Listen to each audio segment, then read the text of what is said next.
Good afternoon. Air New Zealand Flight NZ5654 Christchurch. Can you kind of tell us what you know about Queenstown Airport and the history? Yeah, Queenstown Airport used to be a race course, and the old grandstand is still sitting over in the airport today, and that was part of our workshop. The actual airstrip then was from where the grandstand was out towards where the main terminal building is, and then down further. So it was all sort of laid out pretty much for a ready-made airstrip.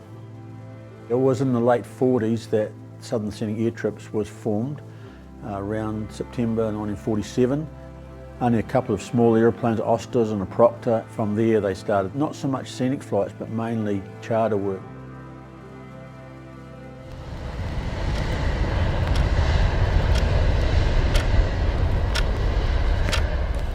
Air New Zealand's relationship with Queenstown Airport started back in 1964 when we were operating as Mount Cook and flying DC-3s, and they held just 28 passengers. Well, I started here in Queenstown in 1972. It was a quiet little place. We had two big hangars that are still there today. There was no boundary fences or wide fences like they have today. We used to have cricket matches out on the grass verges, and a lot of socialising would go on. 1976, I seem to recall, there was only 3 aircraft parks out the front of the very small terminal. Certainly every day was different, because that was one good thing about it. When you turned up to work, you didn't know what was going to happen. Queenstown had a manual telephone exchange until the mid-1980s. The tower building and actually Rescue Fire next door, we shared one telephone line.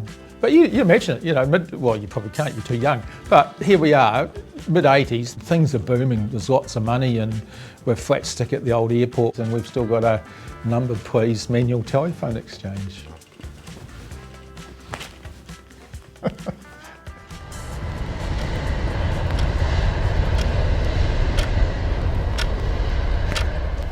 (1988) was a big milestone for the Queenstown Airport.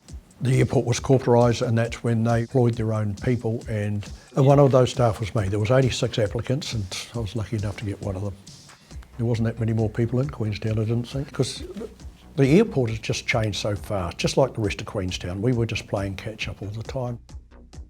It was certainly a different time without the same security constraints. We had a lot of regular businessmen and women from Queenstown who would fly up and down the country on our domestic flights. If we saw someone coming, we were listed and running late. We would have their boarding pass and bag tag and go straight through. They'd be at the bottom of the stairs, we'd tag their bag, give them their boarding pass. They'd give us their keys, we'd go and park their cars. That was not uncommon. I remember 748s in the old days taxiing out. They'd get out towards the runway and they'd forgotten a passenger. They'd turn around and come back and pick him up. Things were done differently. On July 1st, 1995, we operated our first inaugural flight from Sydney to Queenstown. It was a very historic moment, not only for Air New Zealand, but also for Queenstown as a destination, as it became an international destination for the first time. I think the first Qantas one to arrive, and the weather had been crook, but it cleared up on the day, and everything was covered in snow except the runways. And that was a pretty impressive sort of arrival. Welcome to Queenstown in the ski season. You know, so. We had lounges. We looked after our frequent flyers, and yeah, bigger aircraft, a bit more exciting. Cabin crew was super sharp, tech crew was super sharp. Everything seemed to be, for us, lifted another level in professionalism.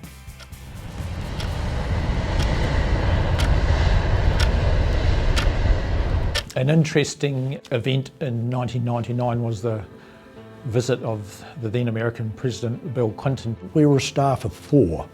We had Chris Reid, our CEO at the time, and Jan Kingsbury, his secretary, myself and Rescue Fire, and Bob Robertson mowing the lawns.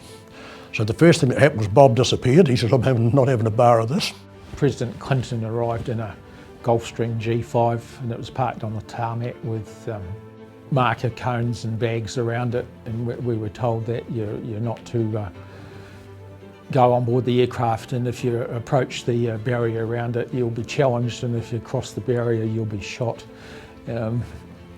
So, funnily enough, I never went on board as aircraft. It was amazing to see what America does when they come with their president to a little town.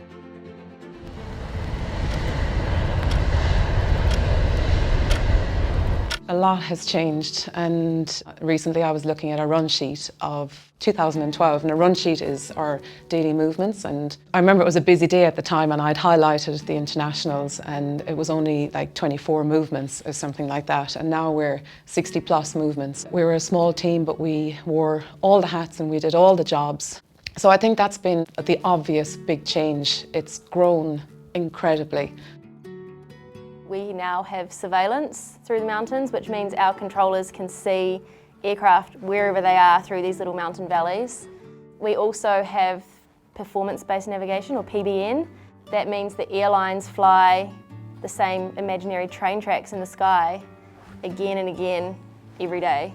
It's consistent and reliable flight paths. That technology, when it was introduced, was world-leading. There's only 2 other airports in the world that would compare, and that's Juneau in Alaska and Innsbruck in Austria. The combination of surveillance and PBN, plus a few lights, well, a lot of lights, allowed for night flights to start into Queenstown, which was a game changer again. It's completely transformed the way that Queenstown operates.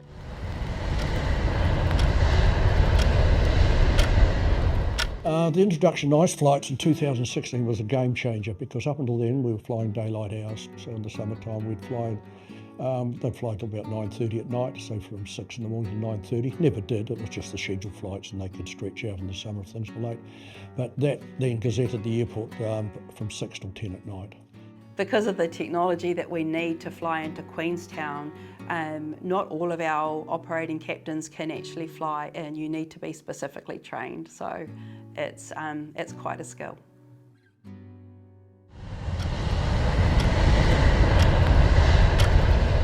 Another turning point for us was in 2022 when we were returning to international flying post the pandemic. This was a challenging time, and for me it was very rewarding being a part of supporting that return, not just for the airline but the community as well. Just rebuilding again, it made us all feel really proud by how it was managed. We've got a really fantastic team and we've built up layers within our team. We've got duty managers, supervisors, and then our customer service representatives on the floor. So whilst we have a lot more responsibility in managing people, we can certainly do things a lot more efficiently with that team.